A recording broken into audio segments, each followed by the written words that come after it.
VR has been a point of controversy for most gamers for as long as I can remember. The argument can certainly be made that perhaps virtual reality was a term that simply wasn't ready to be used when referring to some of the crap that came from the 90s, and there's no doubt in my mind that this has been a stigma that has continued to plague VR as it continues to struggle as a gaming niche rather than the revolutionary step that it truly is.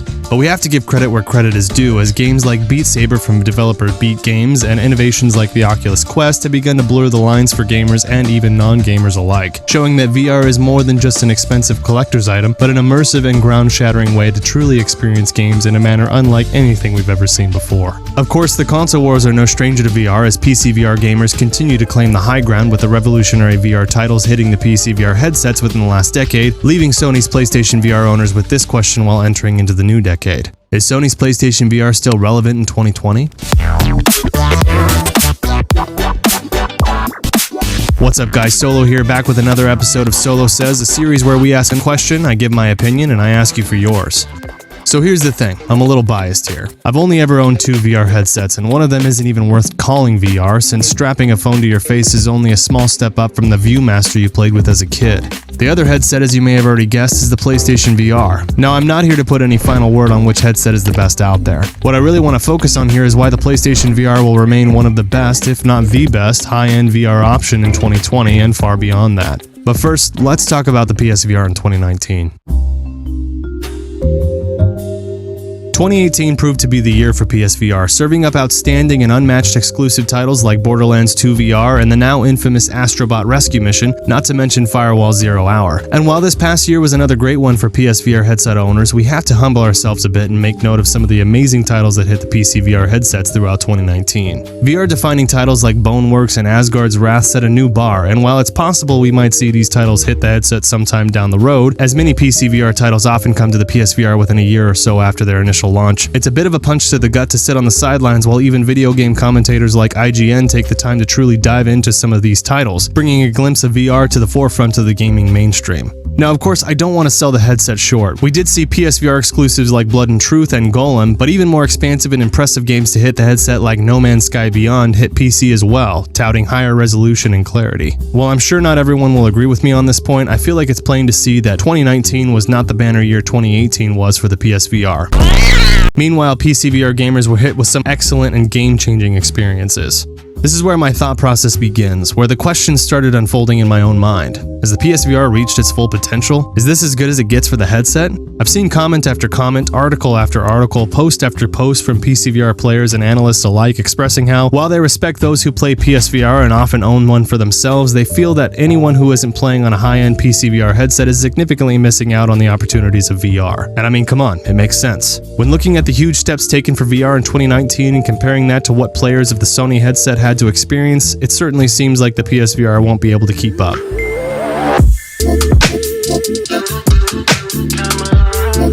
Sony has proven to be one hell of a gaming competitor, beating out both the Xbox One and Nintendo Switch in total console sales combined with the PS4. And they did it without the best hardware, without arguably the best controllers, though I personally prefer the DS4 to all other modern controllers, and for the longest time the PS4 has sat at the highest price point. As we wrap up this generation of consoles, one thing has become abundantly clear. It's not about the hardware, it's about the players. Sony's known this from the start and has been working hard for its fan base since the original Sony PlayStation hit markets back in 1994. Sony has not simply invested in their gaming consoles, but in developers, in new original IPs, and in new and inventive ways to play the game. Sony serves its community and roots itself in lasting and integral relationships in order to continue the evolution of gaming. It's not just about making the best console for Sony, and truthfully, that isn't what the players are after either. Now, I know what you're thinking. This is fine and well when it comes to the PlayStation 4, it has an amazing sales record and the community to back it up. But how does this apply to the PlayStation VR? Well, let's take a look. In a 2019 article from Wired.com, an interviewer asked Mark Cerny, Sony's lead system architect, if there will be a next-gen PSVR to go alongside this next console. Cerny answered by saying that he won't go into the details of their VR strategy on that day, but he emphasized how important the PSVR was to the company, noting that the PSVR headset will be compatible with the new console in 2020. Without even skipping a beat, the PSVR will be compatible with the PS4's big brother, the PS5, slated for the 2020 holiday season. And just this month, Sony themselves announced that the PlayStation VR headset has sold 5 million units to date. This has huge implications. The first and most obvious is the utter dedication Sony exudes to keeping up with their VR headset. If there's anything I've come to expect from Sony, it's a solid product, and while the first generation PSVR headset may not be able to truly cash in on the outstanding specs of the PS5, I have no doubt that Sony will make the transition seamless and even up the ante. They did it before by taking generation-old tech and using it to become a staple in the PSVR's now must-have arsenal. It's an exciting time, and I personally can't wait to see what they can do with my old headset on that flashy new PS5. But this is just the tip of the iceberg. Sony's slogan, "Greatness awaits," should be a reminder to all of us of what there is to come. While it may have looked like the PSVR lost 2019 in the VR wars, there is much to look forward to in 2020. Games like Iron Man VR boasting a fully fleshed out Iron Man experience, not to mention Dreams for PS4 will have the PSVR update, opening the floodgates of limitless potential for the headset with just one game. With Sony's dedication to the headset and their track record for finding excellent new IPs and working closely with hardworking development teams to produce some of the best exclusives out there, I have no doubt that 2020 is going to be a heck of a year. And of course, with the PS5 release just around the corner, the potential only serves to become more and more exciting as time goes on.